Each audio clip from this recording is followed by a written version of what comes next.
Mga kapuso, nasa maayos ng lagay si dating Senadora Laila De Lima matapos ang hostage-taking sa PNP Custodial Center sa Camp Crame kaninang umaga.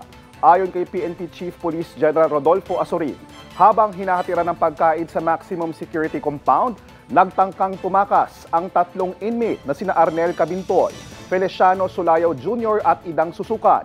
Gamit ang improvised na kutsilyo, una nilang hinostage ang isang pulis at pinagsasaksak ito.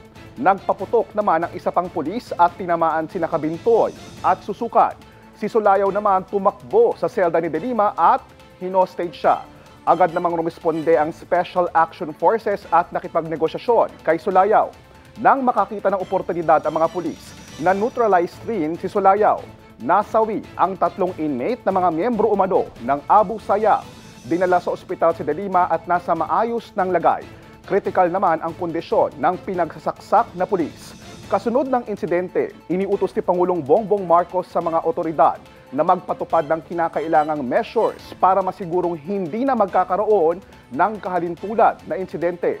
Kakausapin din niya si De Lima para kamustahin at itanong kung gusto niyang mailipat sa ibang detention center.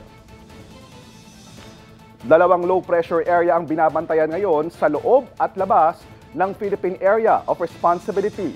Ang nasa loob ng PAR huling namataan 1,315 kilometers east of Central Luzon. Ayon sa Pag-asa, lalapit yan sa Northern at Central Luzon at hindi rin inaalis ang posibilidad na maging bagyo. Sa labas naman ng PAR, may isa pang LPA 2,165 kilometers east of Visayas. Posible po itong pumasok ng PAR sa mga susunod na araw. Sa datos ng Metro Weather, malaking bahagi ng Visayas at Mindanao ang uulanin, pati ang ilang lugar sa Luzon. Maging I am ready po sa banta ng baha o pagguho ng lupa. Posible rin ang pag-ulan sa Metro Manila ngayong hapon. Ang pag-ulan sa bansa ay dulot ng trough ng LPA sa loob ng PAR at localized thunderstorms.